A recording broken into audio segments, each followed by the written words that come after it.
The first time Lisa hurt me. The first time Lisa became violent with me was about 2 weeks after we moved in together. It was getting late in the evening.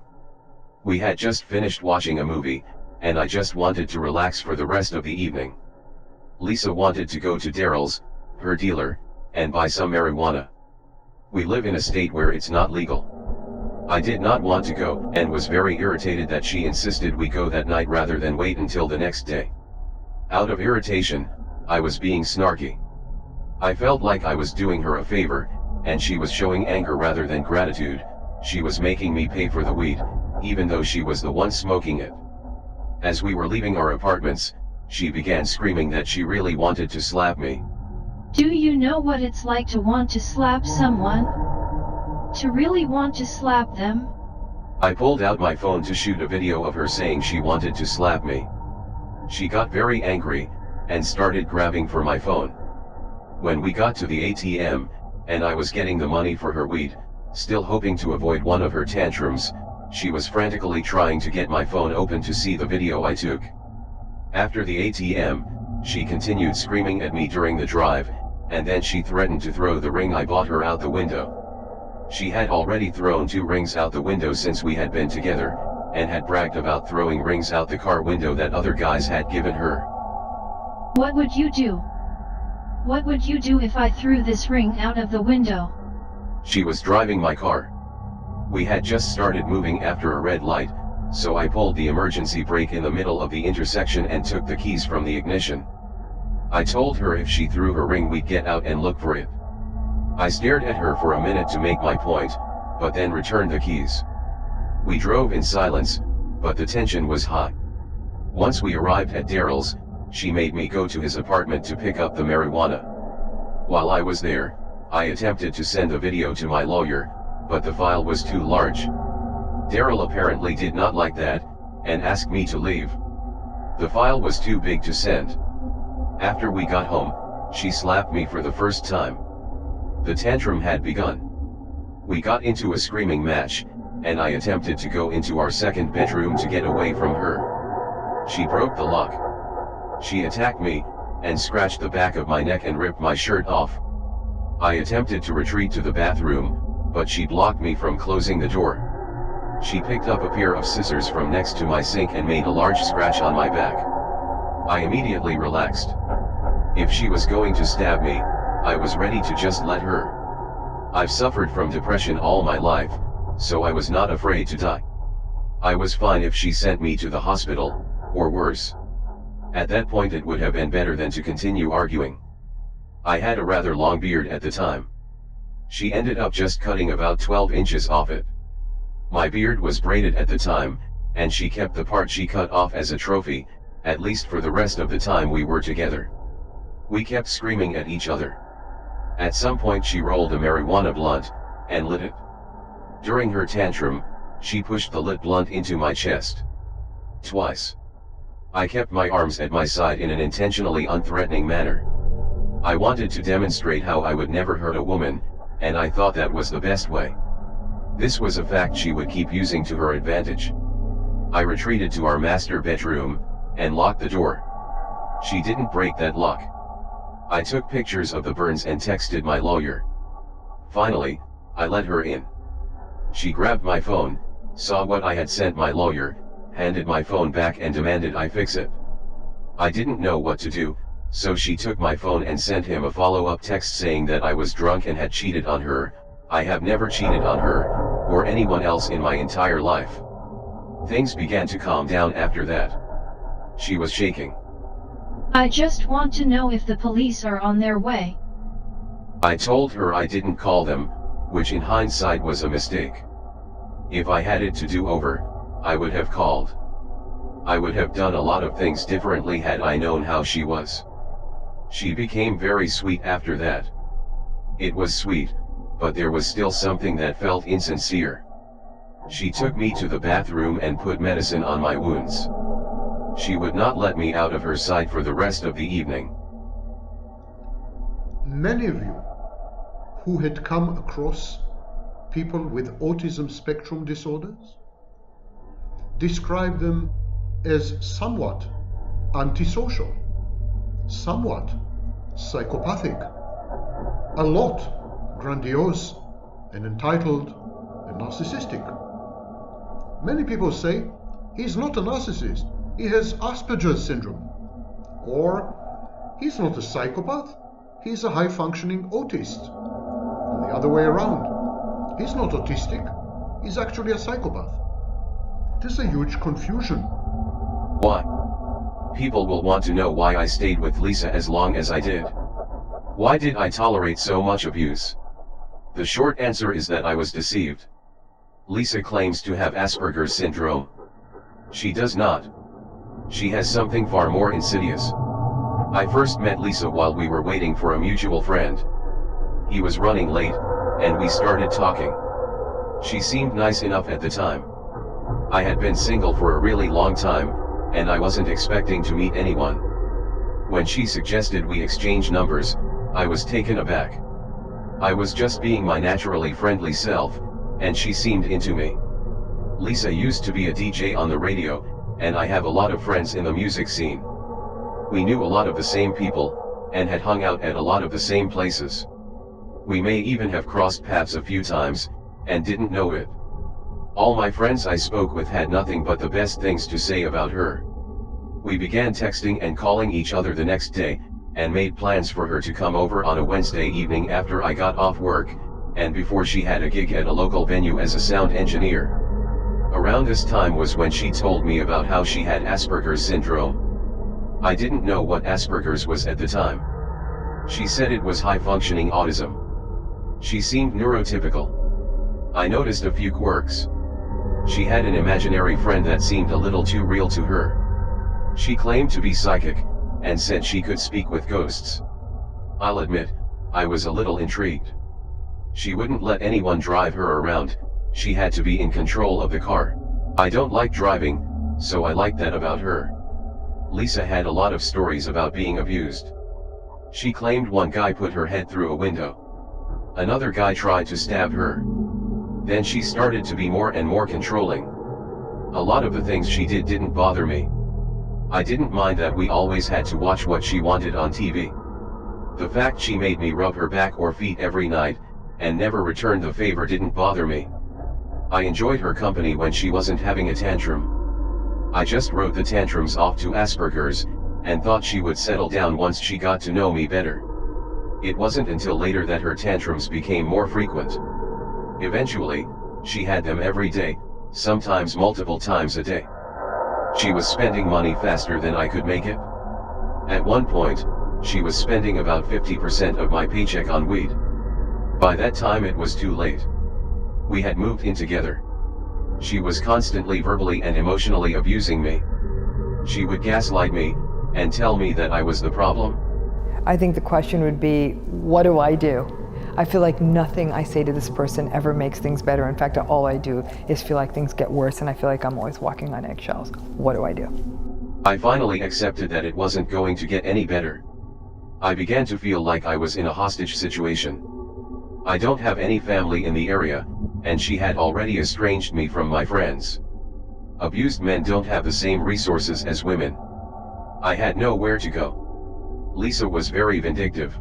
I want to make sure they feel as bad as they make me feel. There were numerous red flags during our initial conversations. As I said, I had been single for a long time before we met. Lisa made me wait before we made love for the first time, so I ignored them. I wanted to break my cold streak. She told me about her different affairs while she was married. At one point, she joined the Rastafarian Church and began sleeping around. She named 2 different leaders in the organization with the title of Bobo Ashanti she had been with. They passed me around like a piece of meat. If I was going to be a piece of meat, I was going to be beef jerky. She owned the experience. Rastafarians apparently use the term Empress as a sign of respect for women. She took on the moniker of Empress Beef Jerky. She said that she finally left the Rastafarian Church after some of the women went to her, and told her she needed to stop sleeping around so much. That's not what Rastafarianism is about.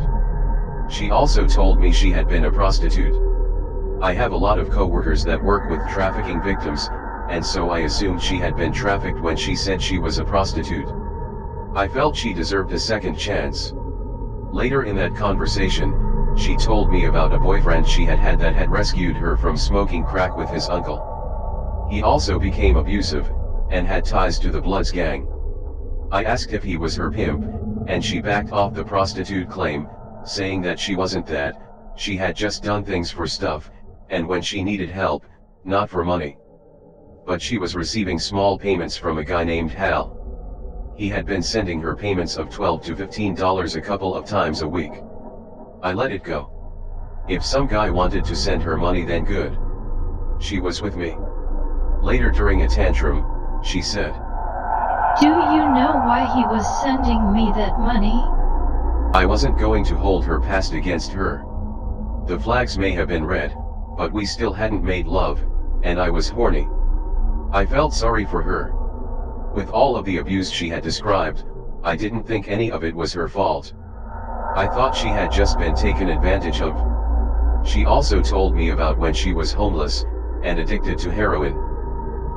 Kicking heroin was the hardest thing I've done in my life. Harder than quitting smoking. She told me about how she had been a stripper. She later elaborated that she thought her boyfriend had been cheating on her, and she became a stripper out of spite. He never even knew. She told me that part later on, as a threat during one of her tantrums. In the beginning, before she elaborated and the flags should have become stoplights, I was thinking, oh, this poor girl. She has had a rough life. She deserves love and happiness. Maybe we can save each other. I believed she had Asperger's all the way until I escaped. I didn't know what Asperger's was. After researching the subject, I see now that that was not what she has. She told me several times that the Asperger's diagnosis was a relief for her, because she didn't like the labels they put on her before the diagnosis. When I asked about what she had been diagnosed with before. Antisocial personality disorder. I didn't know what that was. I do now. Antisocial personality disorder is the diagnostic term for things that are called psychopathy and sociopathy. Psychopathy and sociopathy are very, they're like the Venn diagrams. There's a lot of overlap, but they're distinct entities. A psychopath is somebody who tends to be very calculating, manipulative, cunning, smart, malevolent, dangerous, exploitative. They have very little empathy. They don't really think through the consequences of their actions. They really don't care about the consequences of their actions. They break rules, ethics, laws. They violate moral codes. They're deceitful. A real picnic. Psychopath. Lisa once told me that she had all of the signs of a psychopath. This was fairly early in our relationship, when I didn't know any better. I still thought she was being dramatic, and it was her Asperger's. I think this was when she was falling in love with me, and was having a moment of low self-esteem. I've set fires. I've killed animals. I tried to calm her down, telling her that I thought she was a good person. Everyone makes mistakes when they are young, and it was okay. There was so much I didn't know about her at that point. She later told me the stories. The arson. At one time her friends had taken her to a party in another city. While she was there, she said she witnessed a man hitting a woman. She said no one was doing anything, and she didn't like that. She said she went into the bathroom, and set it on fire. After that she gathered her friends and said they needed to leave. She said she heard the sirens as they drove away. The puppy. At one time, her parents bred Chihuahuas. She told me that one time she took one of the puppies and I tried to be a witch. I killed it in the most brutal way I could. I wanted my life to change. I asked what happened next. It didn't change anything. In order for a person to be diagnosed with antisocial personality disorder, we also have to establish they had a diagnosis of something called conduct disorder prior to the age of 15.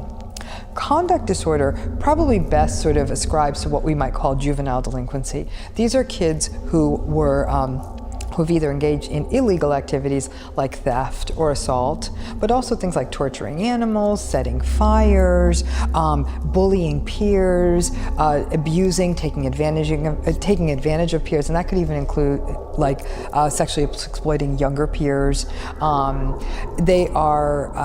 There's sort of almost a willful cruelty, even though they're children, and they often won't show remorse or even recognition of what the ramifications of these actions are. So these are kids who may end up in juvenile detention, who will have trouble with educational systems, may drop out of school. So you have to establish this track record that they were a kid who would have these kinds of problematic behaviors prior to the age of 15.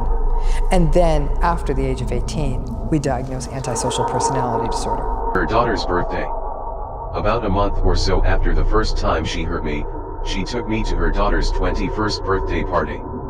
I spent way too much money on a present for her, because I still loved Lisa, and wanted her daughter to like me. She did end up saying it was the best present she had ever received. It was a nice dinner. I got to meet some of Lisa's extended family.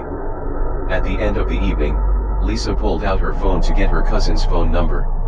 I saw the name, Cody, my love, in her contact list. This was such a shock given her history of going through my phone that I blurted out, "Who's Cody?"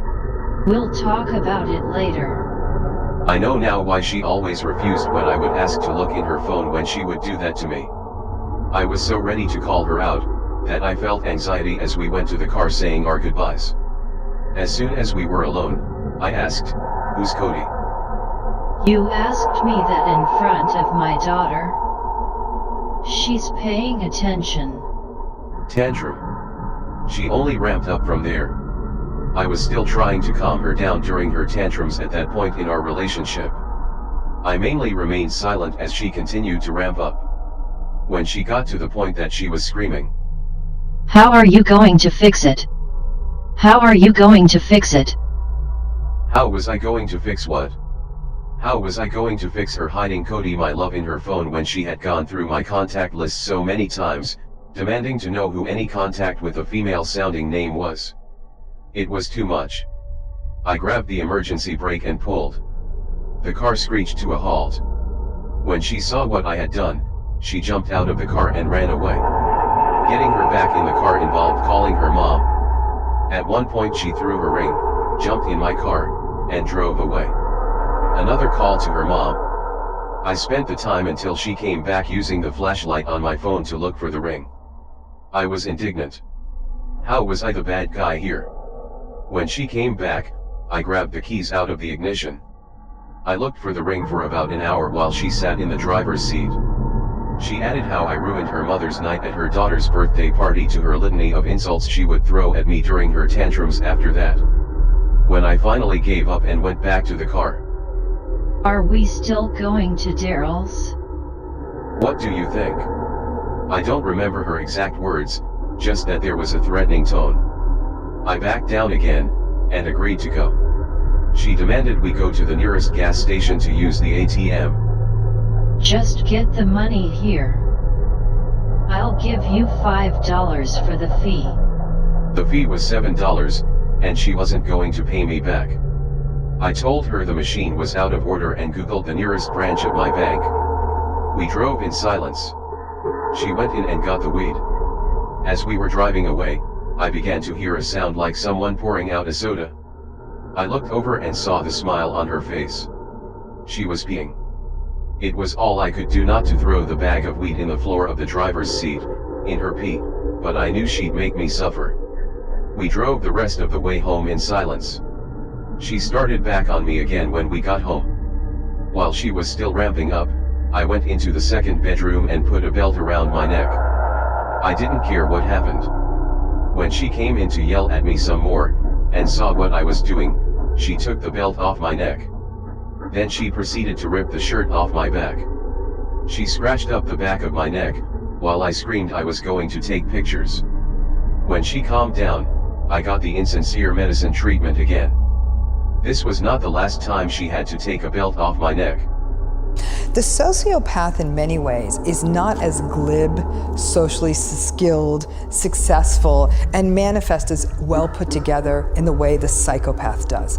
The psychopath in some ways is more chilling because they have an absolute lack of empathy. And if they have a relationship with someone, it is solely exploitative. It's to get something from them: sex, money, power, connections, you name it. The sociopath, in their very unskilled way, might get into a human relationship, but they still don't have any empathy. And in that relationship, they still remain very cold and still somewhat calculating, but really more cold and rejecting. The psychopath makes a better criminal. The sociopath tends to be messy, sloppy, and reactive. Your sociopath is your bar fighter. The psychopath is a person who will kill that person 3 days later methodically. You see what I'm saying? So it's like the sociopath tends to be more reactive. They tend to be more sloppy. They don't tend to be as planful. They're not as sophisticated as the psychopath, who tends to be coolly efficient, and in that way almost more dangerous. Breakups. Lisa identifies as an abuse victim. Anytime she didn't get exactly what she wanted, she would cry abuse and say I was bullying her. She was actually pretty intuitive, constantly screaming at me exactly how I was feeling about her, while I sat there dumbfounded. She is a master gaslighter. Calling me abusive was part of her verbal abuse. I never abused her. The first time she called the police on me, we were staying at her place. When we first got together, she only had a small twin bed. I was still so happy that I had finally found someone, that I thought I was in love. I still thought we could make it work, and we would be together forever. I went and bought a very expensive bed for us. In the middle of the night, she woke me up and told me I needed to go to the bathroom. I didn't need to go, so I told her. She kept insisting I go. It turned into a tantrum pretty quickly. She started screaming that we were broken up. I told her that was fine, I wanted my bed back. She demanded I return the apartment key she had given me, and I said I'd give it back after I got my bed. She took my glasses. I reached for them, and we fell on the floor. I couldn't see. I landed on top of her, and as soon as I realized where I was, I got up and sat on the couch. She ramped up, and called the police and said I threw her down. I sat on the couch and didn't move until they got there. They got my glasses back, and said we should never see each other again. I never had the cops called on me before, so I was fine with that. That was her first tantrum. Bed be damned, she was crazy. 3 days later, she showed up at my apartment crying. I hid in my kitchen when she knocked on the door. But the lock on my door was broken, and she pushed her way in. I put my hands up in the air, told her she was trespassing and that I could call the police. She began to cry. Call the police then. My therapist says I'm a people pleaser. I like to view myself as a protector of women, and crying women are my weakness. I ended up taking her back, but I told her I wasn't comfortable staying at her place. My place at the time was a run-down garage apartment. Her place was much nicer, but she still stayed with me for about 2 weeks before I was willing to go back to her place. I just thought it was Asperger's and that once she got to know me better this behavior would stop. It was becoming a mantra. Her tantrums began to intensify. One time I must have mentioned someone female, definitely not someone I ever had any romantic relationship with, and she decided to punish me. She proceeded to go through a list of at least 5 or 6 different guys she had waiting in the wings. She said they all wanted her, and she could go back with any of them at any time. She even said they were better looking, and had more money. I didn't like that she was trying to punish me. I hadn't done anything wrong. I want to make sure they feel as bad as they made me feel. She named 2 different guys named Wolfchild. I noticed that she had a large blanket of a wolf over the window next to her desk. I was working from home and using the desk, so I took it down. Tantrum. I put it back up upside down. Tantrum. I explained why I didn't like it. Tantrum. I decided in my head that I'd give her until the end of the week to take it down, or I was leaving her. I couldn't make it past Wednesday before her tantrums just got too much. I knew that she was in love with me, and I was breaking her heart. She did make me feel more loved than any other relationship I had been in. But now I realized that what I thought of as love was just an unhealthy attachment. I had tried my very best, but she would make me cry almost every day. I just blamed her tantrums on Asperger's. Again and again I would tell myself she would calm down after we got to know each other better. Her tantrums were becoming more and more abusive. I told her we were breaking up.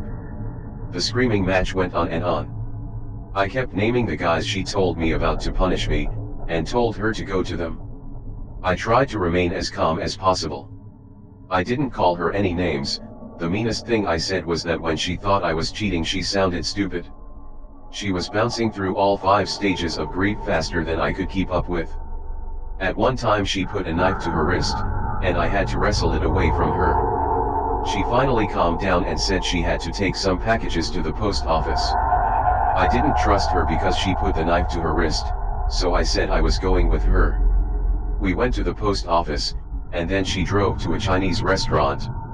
I didn't order anything, and sat there while she ate. She seemed disoriented. She started speaking in tongues. When we left, she locked the passenger door and tried to drive off without me. We were about 10 miles from her apartment, so I stood behind her car until she let me in. As soon as we left, she began ramping up again. She started screaming that she was speaking with my mother who had passed away, and she was telling her she was disappointed in me. She started threatening to pull into a gas station. Do you know what a scene is? Do you want a scene? I'll pull into that gas station and cause a scene. I told her go ahead. She started saying that I would never get my stuff from her apartment. She threatened to call the police. I told her to go ahead and call. They would make sure I got my stuff. She kept ramping up, and I calmed down. I needed to make a plan. She started yelling that she was going to throw my stuff out of the window. I believed her. I had already packed up my stuff, which included my work laptop, and I didn't want it to get broken. Finally I had my plan. She drove the same type of car I used to have, so I knew what to do. I watched her like a hawk when she pulled into her apartments. As soon as she put the car in park, I grabbed her keys out of the ignition and tried to run. I just wanted to grab my stuff and get the hell out of there. As soon as I grabbed the keys, she grabbed my wrist. She would not let go. She grabbed my ankle as I fell out of the car. She would not let go. I kept trying to run away and jerk myself free. Somehow she also ended up outside on the ground. She would not let go, and I kept trying to jerk free. Finally I managed to get loose when her hearing broke. Later she would say, I'll never forget the look on your face. She must have seen the look on my face when I looked down and saw her apartment key on the ground. I was seeing freedom. I grabbed the key and ran as fast as I could to her apartment, went in and locked the door. I felt an immediate sense of relief. I grabbed my stuff, and went to the door. I opened it, and she was standing there on the phone with 911. I could see she skinned her knees, but other than that she was fine. I had scratches on my wrist and ankle. Her apartments didn't have visitor parking, so my car wasn't there. I took my stuff to the bus stop, and called 911 to get her a welfare check. The bus came, and I got the hell out of there. I was free. At least for the next month and a half. I've had messy breakups before, but I've always managed to get past it. I haven't spoken to any of my exes for years and years, but we're all on good terms. I have no doubt that any of them would pick up the phone if I called. A month and a half later, she called and said she was outside. I felt happy. No way was I taking her back, but now we could get closure. She came in and asked if I had anything to say to her. I started telling her how I thought she was a great person. How she was really talented, smart, beautiful, etc. I wanted it over, but I didn't want hard feelings. She started getting closer to me. As soon as I got to the part where I say, but we're not right for each other, she said no but, and started shushing me. I kept trying to get it out, and she kept saying, Shush. No but. And getting closer. She started trying to kiss me, and I kept turning my head. She kept at me, and finally I was charmed by her feminine ways. When we came downstairs, she suddenly started to ramble. I was still confused. What is going on? How is this happening? I didn't understand.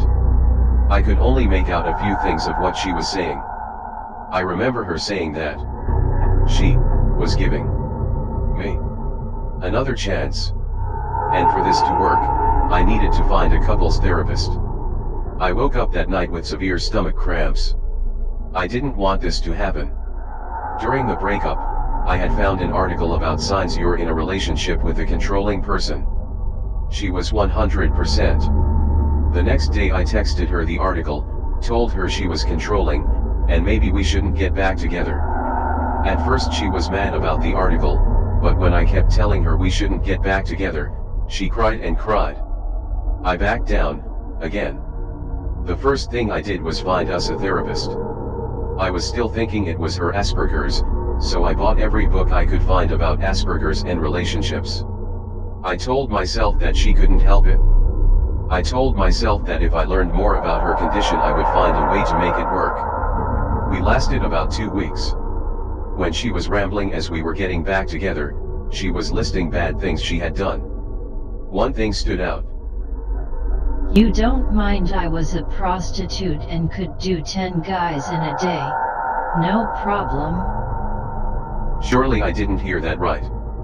But as I've said, I have a lot of coworkers that work with trafficked women.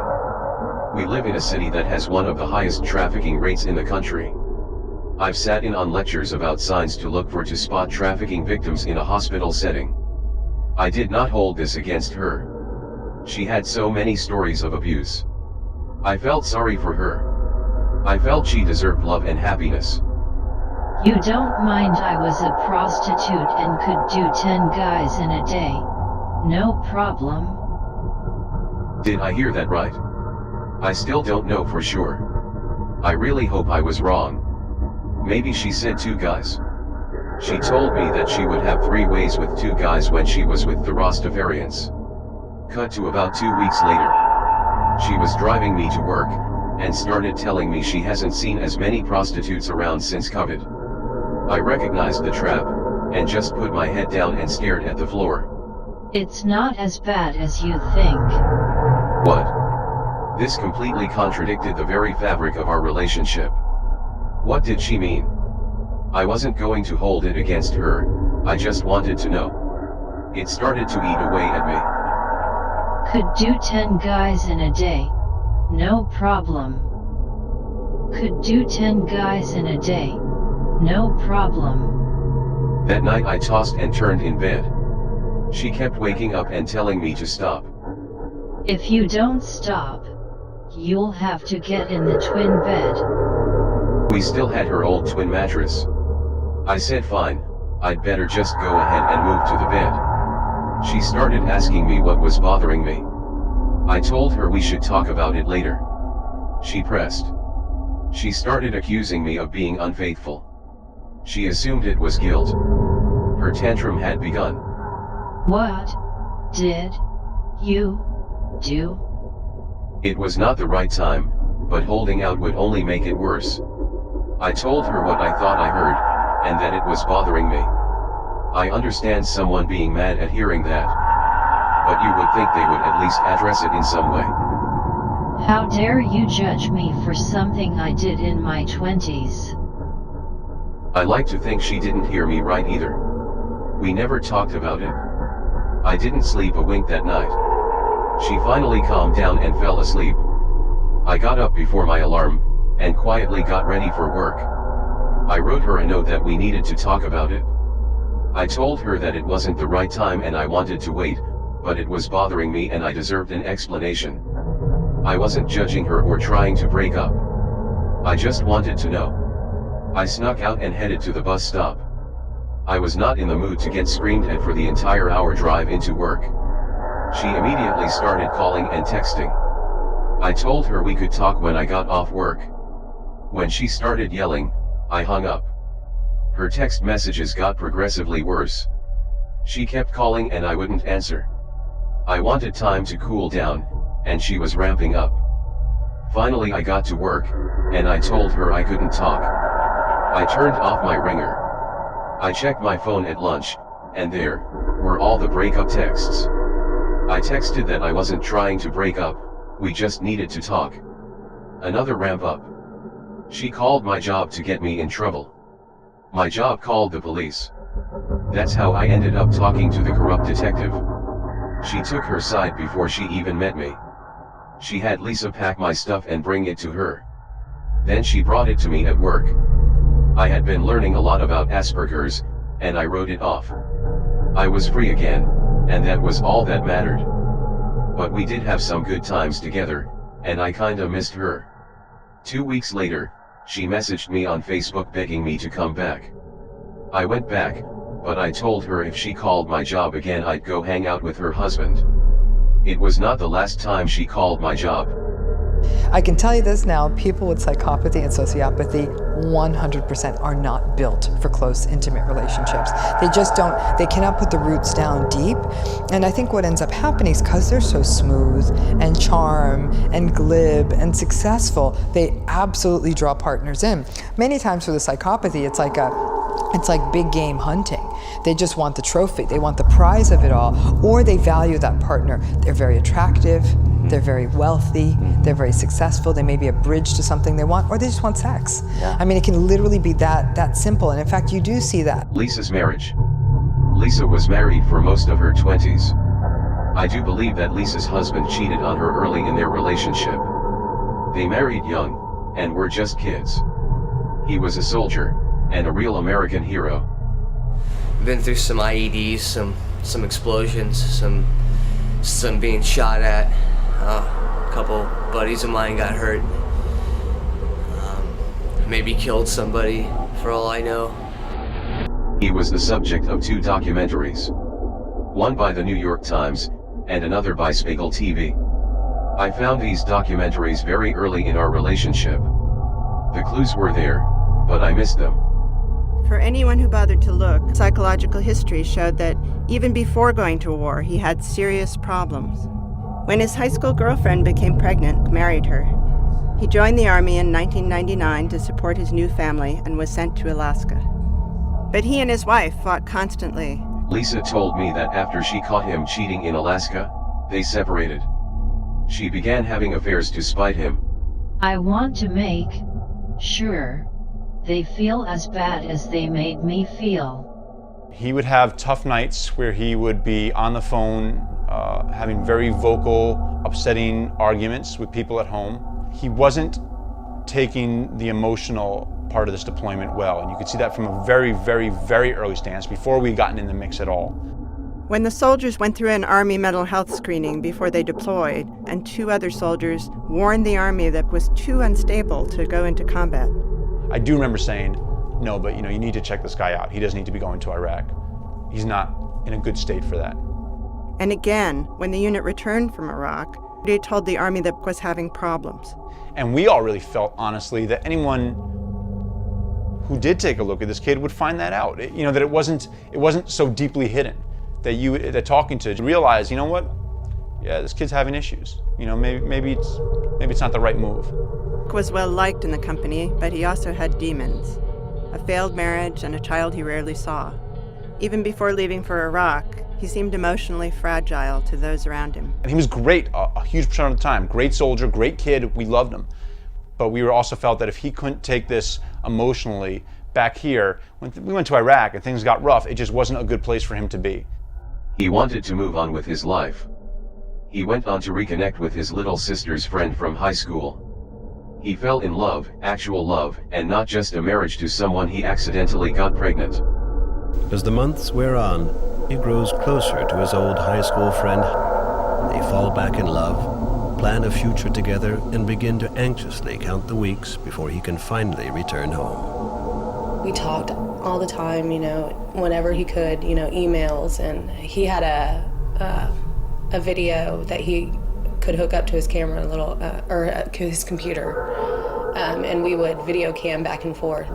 And he'd come home from a mission, and he was dirty and sweaty, and he held a ring up to the camera, and he asked me to marry him.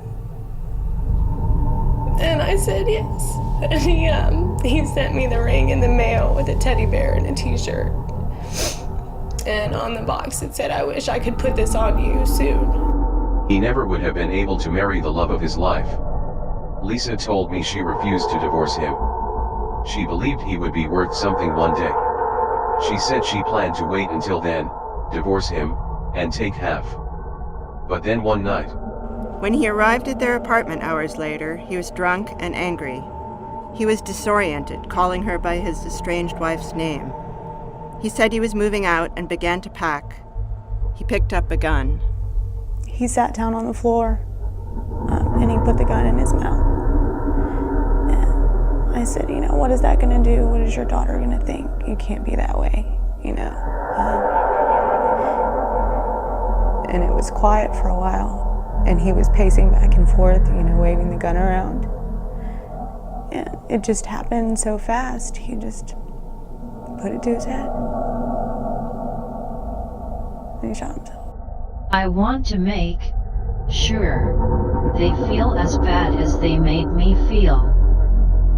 I truly believe that Lisa was telling him the details of all her affairs to hurt him. I always felt better when I was cheating. He was disoriented, calling her by his estranged wife's name. Lisa told me that for a long time people believed that she was responsible for his death. Her last words to him were "fuck you." She said that at the reading of his will. He wrote, "And to my wife Lisa, I divorce you 1,000 times over." I could see how the whole ordeal could be very traumatic for her. Even though I was forbidden to talk about any other females, she would speak about him every day. I could tell Lisa was very much still in love with him. She kept an altar to him in our apartment. She even took me to his grave. She said she had a pass about talking about him because he was dead, and the father of her child. I never questioned this. I have a lot of empathy, and my approach to the situation was compassion. Lisa also told me that a lot of people accused her of being responsible for his death. A friend of mine that knew her from back during the time when this happened tried to warn me of this rumor. I was in love with Lisa by this point, and I believed her over anyone else. You may need to manage your expectations of that person, and then ask yourself, what would the landscape of a relationship look like with this person if things don't change? Cheating. Lisa took cheating as a fact of life. When she would talk about her past relationships, cheating was the common factor in all of them. Either she was cheating on whoever she was having an affair with, while her husband was away in the army, or they were cheating on her. She told me, I always felt better when I was cheating. I always wanted to make sure they felt as bad as they made me feel. Lisa's stories of cheating were numerous. In retrospect, I believe her stories of being cheated on were more perceived rather than her actually being cheated on. In one of the stories, she was living with a man who did maintenance for an apartment complex. Apparently there was a female who needed a lot of work in her apartment, so of course, she thought he was cheating when he would go to do his job. Another time she was in a long-distance relationship, and she thought she was being cheated on. I thought he was cheating on me, so I got him back. I ended up getting pregnant. He didn't like that. She told me that she found out he didn't actually cheat on her. I'm sure Lisa's vindictive nature contributed greatly to her promiscuity in her 20s. She said she had had so many abortions that she finally thought it was ridiculous. The staff knew me by my name. She decided to keep one. At some point she had caught a curable form of HPV, and ended up having a complicated pregnancy, with no idea who the father was. She had been having three-ways at the time, so she said she believed it was probably one of two candidates, both who had agreed to help her raise the child. She eventually miscarried, which led to health complications. While she was in the hospital, She said she got mad because her husband didn't want to visit her. She didn't understand why. He was my husband. You'd think he'd want to be there. I almost died. I'm the mother of his child. Lisa was constantly accusing me of cheating. I can't tell how many times she demanded to see my phone to look for evidence. I never cheated, had nothing to hide, and so I would give her my phone. She would refuse when I would ask to see her phone back. Cody, my love. I could not ride in the car with her without being accused of checking out other women. If I would turn my head towards the window to stare out into space, she would accuse me of checking someone out. I saw you. I'm watching you. I even noticed that she turned the rearview mirror so that she could watch my face. The majority of the time, I would never even see who I was being accused of checking out. It really began to take an emotional toll. It got so bad that I began to cut myself when she would accuse me of checking out other women, when I never even saw who she was talking about. After she saw the scratches on my arm. Another tantrum. I work at a university in the healthcare field where the faculty, staff, and students are 90% female. She would always accuse me of cheating with a coworker. When I would ask what proof she had, she would say, "Woman's intuition. I'm psychic, especially on my period." Lisa was always accusing me of talking about other women. One time I was working from home, and I noticed she was watching a documentary that was related to my field. I mentioned that my supervisor had worked on a similar documentary. I made sure to use the word supervisor. Which supervisor? I tried to avoid naming which one. But she pressed. If she thought I was talking about someone who may have been female, she would press. When she would press, she was relentless. Tell me. I want to know. I'm an honest person, so I admitted it was my female supervisor. Just my boss, nothing else. Why are you talking about other women? You know I don't like that. Another tantrum. She talked about her boss when she worked as a sound engineer a lot. She even gave me a jacket he had given her. I couldn't mention any female friends I may have had in the past without her freaking out, and having a tantrum. I couldn't talk about my life before we met, because it would always make her think about who I may have been with at the time. As I mentioned, I had been single for a long time, and have only had a few relationships. I've never even had a one-night stand. She had nothing to worry about. We're middle-aged, I've had platonic friendships with many females over the years. I never mentioned anyone to her I had been in an intimate relationship with the exception of my ex-wife. That was early in our relationship. I never mentioned her again after she let me know she didn't like it. I never questioned her when she would talk about her husband. As we were in the process of moving in together, Lisa admitted to cheating on me. At the time I didn't believe her. I still thought she had been taken advantage of when she was younger. I thought cheating was something she had grown out of, and regretted. During her tantrums, she would later go on to say, I had a lot of fun in my 20s. There is a lot to unpack there. Anyway, I just thought she had cold feet about the move, and was saying that just to be dramatic. We were in love, and I was faithful. I didn't believe her. Later, she would deny it. I thought her behavior was just part of her Asperger's, and she would grow out of it when she got to know me better. I believe she cheated on me now. The clues were there. If you have antisocial personality disorder, it's a built-in, that you have many, many traits of narcissistic personality. So it's a continuum of sorts, it really is. And so narcissism there's a form of narcissism we sort of term malignant or toxic narcissism. These are people who have all the stuff associated with narcissism, like the lack of empathy, entitlement, etc., etc. But there's also a really hard, manipulative, exploitative edge to them. And they tend to be the more deceitful, interpersonally brutal narcissists. And then when you look at what a psychopath or a person with antisocial personality disorder, now you jump the rails into a space where a person does not feel remorse for the bad things they do. Humiliation.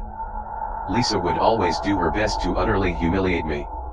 Usually this would manifest with her demanding I kiss her feet after a tantrum. Some people get off on that. I am not one of them. The worst case of humiliation came after I managed to get out of the house and go for a walk during one of her tantrums. There is no cool down for her. She ramps up regardless. While I was out, she ransacked all of my stuff, looking for something to be mad about. When she couldn't find anything, she grabbed my box of Buddhist memorabilia that I had collected over the last 20 years or so. She looked up the Buddhist organization I practice with, and then did a deep dive into the internet and found a subreddit bashing the organization. It's really not easy to find. I'm not sure how she did it. She proceeded to read all of the negative comments, and tell me that it was a horrible organization. She said it wasn't real Buddhism, and all the friends I had made were bad people. This was a bad tantrum. She ended up making me go through all of my mementos. She scrutinized every item, and decided if it belonged in the trash, or if she was going to resell it. It was utterly humiliating. At one point, she opened a locket that contained some actual powdered relics. I told her what they were, and she wadded it up and flicked it into the ashtray. I'll never forget the look of disgust on her face. She later told me that the look was what she was going for. I have a major in religious studies, and I credit Buddhism as being one of the most positive influences in my life. By this time, she had abused me so much that I just went with it. I first of all, I hear this regularly, and I get heartbroken for them. Because what it means that they've been enduring is somebody who is likely verbally abusive or ignoring them, neglectful, lacks empathy, is cruel, is cold, is distant, is manipulative. Like, they use that one word, and it gives me some real insight into what they've been enduring. And by the time they pick up the phone and call me, it often means they've been enduring it for a while. Charges. The week before we were set to move in together, I found out Lisa had pressed charges against me. Apparently the day after our big breakup, she went to the police station and told them I dragged her out of the car. I started getting text messages from lawyers, and saw online I was being charged with assault of a family member. They had issued a warrant for my arrest. I had to hire a lawyer, and it took over a year before the case was dismissed. In a way, it's a good thing Lisa and I had gotten back together. If we were still apart at the time, I already had a shotgun from a previous low point, when I had considered taking my life. I would have used it on myself. I still almost used it.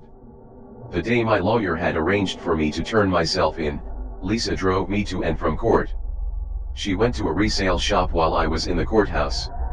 Apparently some guy was rude to her in the resale shop, and she had a tantrum ready. She was going to use me as her punching bag. She was late picking me up, and I was extremely stressed out. She began taking her frustration out on me immediately. You just have to make everything about you. It was too much. I finally told her fuck you and jumped out of the car at a red light and ran away. All I could think about was getting to the shotgun and ending my life. She kept calling, and eventually I told her where I was. I was worried she would call the police, and kept imagining that they would be swarming my apartment when I got there. I didn't want to deal with the police, I wanted to die. When she got to me, I begrudgingly got back in the car. Her abuse started immediately, and lasted the entire hour-long drive back to her place. At one point, she took the ring I had given her, and threw it out the window. She demanded I take off the ring she had given me, and she threw it out the window. I didn't know what was happening. Were we breaking up again? When we got back to her apartment, I was ready to catch the bus back to the shotgun. I followed her into the apartment, waiting for her to tell me to get my stuff and go. I was at the point where that was what I wanted. She calmed down, and didn't let me out of her sight for the rest of the night. She made me pawn the shotgun when we moved in together. I later found out that her statement to the police was full of lies. Apparently there were also some graphic pictures. She said she had gone to the police station the next day to press charges because when the police showed up, they didn't take her seriously. I think she may have hurt herself so it would look worse than it was. I want to make sure they feel as bad as they made me feel. After this, she would threaten to call the corrupt detective or the DA when her tantrums ramped to emotional abuse.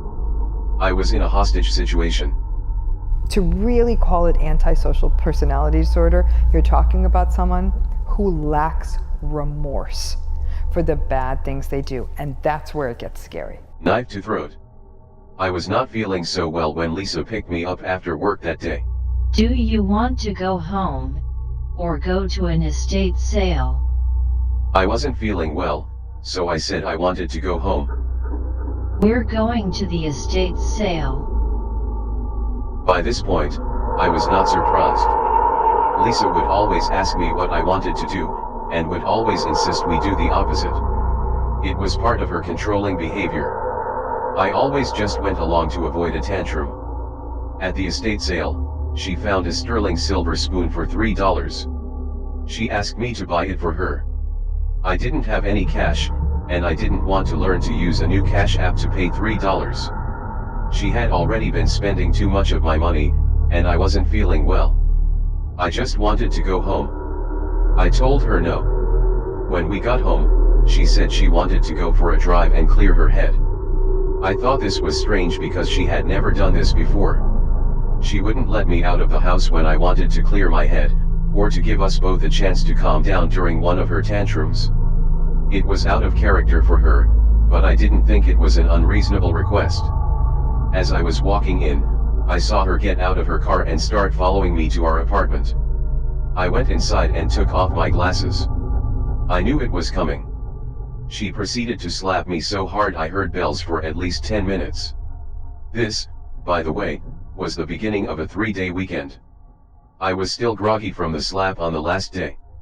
She saw me looking up concussions on my phone and called me a liar and said I was faking. I ended up having to get an MRI. After the slap, I ran to the bathroom to look for marks I could take a picture of. I didn't see any apparent marks, and so I went into the living room and sat down. I already wasn't feeling well, and now I heard bells from the slap and was feeling dizzy. I still had my glasses off. She went into the kitchen and grabbed a 10-inch copper bread knife and threatened to cut her hair off. At least that's what I think she did. I just yelled that I didn't have my glasses so I couldn't see what she was doing, so go ahead. Ha ha ha. That's when she turned the knife on me. I ran to the second bedroom and tried to shut the door. She stuck her arm in the door preventing me from closing it, and began screaming I was hurting her. I didn't want a neighbor to call the police, so I backed off and she pushed her way into the room with the knife. I tried to get to the bathroom before she caught me. She took the knife and held it to my throat. I'll never forget standing there in front of the mirror, with the knife to my throat, screaming about how I was going to take pictures. I'll never forget the look on her face. She looked like she was caught up in a situation that even she didn't understand. She took the knife off my throat, and put it to my forehead. I felt her press down. She didn't slice me, but I still have scars on my forehead where the serrated edge pierced my skin. Only a small drop of blood came out, and I just screamed about how it was going to make a good picture. She finally calmed down, and went into the insincere sweet mode. She wouldn't let me out of her sight. When she went to the bathroom, I had to sit next to the open door so she could watch me from the toilet. When I needed to go to the bathroom, she went in first and took everything, including the shower curtain out. She knew I had depression, and didn't want me to hurt myself. At this point, I didn't need to hurt myself. I could just piss her off. The next day, she got the spoon. After that, she got everything she wanted. On the other side of it, if somebody in your life is experiencing these patterns, it's going to be difficult. I'm telling you that right now. And you're not a bad person for thinking it's difficult. Because a lot of people, I feel guilty, there's actually something happening to them. How dare I think that this is difficult? Because it is. Because the nature of these patterns is somewhat antagonistic. Again, it may be that they're feeling insecure or chaotic inside, and that's why they're lashing out. At the end of the day, it doesn't matter. When somebody lashes out, it doesn't feel good, regardless of the reason. Escape. Lisa had been driving me to and from work. It was an ordeal. She would have a tantrum every morning. Get yourself to work. Every day, as soon as it was too late to catch the bus, and I would be late. She always backed down at the last minute and drove me to work. During her tantrums, she would yell at me about how good she was to me. I'm good to you. I drive you to work. I cook for you. Apparently that's all she thought it took. Every day when she would pick me up, she'd have another tantrum. Do you want to break up? She asked me that every single day for over a month before I left. Do you want to break up? Do you want to break up? I always would say that's not what I want. I would think that this was not what I wanted either. Lisa kept asking that as a form of abuse. Do you want to break up? If I said yes, or that I was starting to think about it, her tantrum would intensify. I felt like a hostage. She was always throwing the charges she filed against me in my face. She was threatening to call the DA, or the corrupt detective we had been dealing with every time she didn't get her way. Lisa kept telling me her mom wanted her to move back in, and that at the rate we were going, she wouldn't want to live with me when our lease was up. She had gone to the apartment office, and found out it would cost $5,000 to break the lease. Do you have $5,000 to break the lease? She knew I didn't. My savings were depleted, and I couldn't even afford the rent without her help. This was just part of her abuse. At this rate, I won't even be your friend if we break up. I never understood that one. We've broken up. We're not friends. This was not her choice to make. I don't know how she saw that as a threat. It was probably narcissism. She should have known. She had told me about an ex that had messaged her out of the blue, after 10 years with no contact, asking if she had killed herself yet. It was a pattern. I went to the apartment office also, and asked how much it would cost if I just moved into another apartment in the same complex. That would only cost $500. I could afford that. The final straw was not when she burned me, not when she scratched me, or even when she held the knife to my throat. The final straw was when Lisa spit in my face. That was when I knew it was over. I just needed to find a way to escape. During a tantrum I had tried to run out of the apartment. As I tried to get out the door, she grabbed my arm, leaving a large bruise. She was so mad I tried to get away from her tantrum that she hawked up a mouthful of phlegm and spit it right in my face. I was dumbfounded. The next day she denied causing the bruise, and accused me of giving myself a hickey. 2 days later, when Lisa picked me up from work for the last time, I endured her usual tantrum on the way home. Do you want to break up? When we got to the apartment, she said I smelled like smoke and asked if I had been smoking. I had been. I had started smoking when she would stress me out. I was smoking a lot, but only at work. I tried to hide it from her. I had an old windbreaker that I would drape over me to keep my clothes from smelling. I always would scrub my hands and face after. Initially I denied smoking. I didn't care anymore. I tried to be an honest person, but by this point I would have said anything to avoid a tantrum. She kept on me until I finally admitted it. If you're lying about this, what else are you lying about? This was going to be a bad one. We went into the apartment, and I took her car key off my keyring, and demanded my car key back. She gave me the key. She went into our bedroom and slammed the door. She expected me to knock on the door and beg her to calm down. I had my key. I grabbed my laptop bag and headed out the door. I was planning to go back to my job, and spend the night sleeping on the floor. My phone rang just as I was opening the door to leave. She opened the bedroom door, and I told her I was leaving. I looked at my phone, and didn't know the number. She had made me delete all of my contacts except my family. So I told her I wasn't answering it, and left. After I left, I saw that I had a voicemail. It was a good friend of mine that I hadn't spoken to in a couple of years. She was one of the leaders of the Buddhist group I had practiced with for nearly 20 years, and had helped me out tremendously during difficult times in my past. She was also an elected judge. She knows that I'm a good person, and would never hurt anyone. She was calling to let me know another friend had passed away, and ask if I wanted to come over to meditate. I saw my chance, and I had to take it. I had to escape. I went over, told her my story, and she let me sleep in the meditation room of the Buddhist center. I stayed at the Buddhist center until my new apartment was ready. I paid the $500 to move to a different apartment in the same complex. I thought I was being nice. She wouldn't have to pay anything, just leave. She had been saying her parents wanted her to move in with them, and I thought that was what she was going to do. She decided to stay. I got the apartments to let me out of the lease, and moved again a month later. Here's the thing with these patterns: narcissism, sociopathy, psychopathy. These are long-standing patterns. These red flags were here from the jump. It's heartbreaking because I think, God, no one has been listening to this person.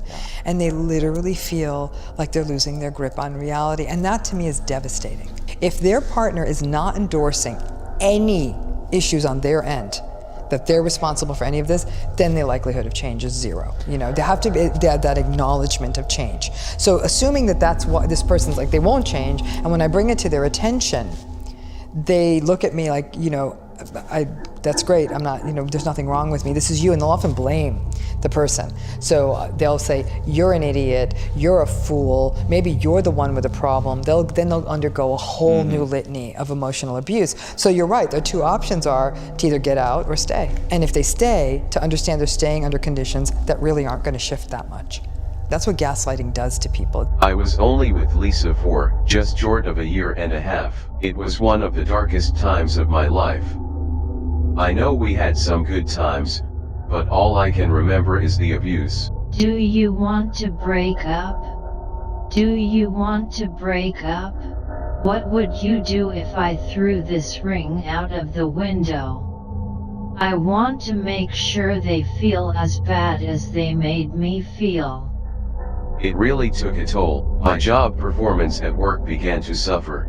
I was catching hell both at work and at home. My life was miserable. Do you want a scene? How dare you judge me for something I did in my 20s? I always felt better when I was cheating. Could do 10 guys in a day, no problem. I'm watching you. Woman's intuition. I'm psychic, especially on my period. You just have to make everything about you. Get yourself to work. Do you want me to call the DA? Do you want me to call the detective? The DA wants you to feel remorse for what you did. You disgust me. The thought of sleeping with you makes my skin crawl. I cut my genitals so you can't sleep with me. I hadn't even tried in over a month. I almost sent her to the hospital when she told me that. Lisa has been in and out of mental hospitals since she was 13. She credits the medication they put her on as why she dropped out of the 9th grade. 3 times. Men have abused women for thousands of years. It's not okay. I'm the female. I can do anything I want and it's okay. After every time she would hurt me. Now we're even for dragging me out of the car. She would hurt me again. Now we're even for dragging me out of the car. I didn't pull her out of the car, she wouldn't let go. I'm not the first guy to have to escape her. She had had an operation to have a tumor removed from her neck. Her boyfriend at the time took the opportunity to sneak out of their place while she was in the hospital. She complained about having to get 3 jobs to pay the rent. It is a pattern. You're not letting me do what I want. That's what a bully does. This is abuse. She didn't care if I was broke or broken. You need to find a way. Do you have $5,000 to break the lease? Do you want me to call the DA? I like my mental illness. I like who I am. I won't apologize for who I am. At this rate, I won't even be your friend when we break up. I'm the female. I can do anything I want and it's okay. Is it okay you burned me, scratched me, held a knife to my throat? Yes, I'm the female. Anything I do is okay. I'm lucky I was able to escape. With the rate she ramped up, and how she always tried to top herself. If I didn't leave when I did, I have no doubt she would have killed me. Or I would have ended up like her husband. We fought over the gun, and he got away from me with the gun, and he was walking back and forth and pacing, and he put the gun in his mouth. And I was telling him, what is this gonna do for you? What is everybody gonna think? You know, and he would pace back and forth and point it to himself, and then everything got really quiet, and I turned my head, and he put the gun to his head and he shot himself.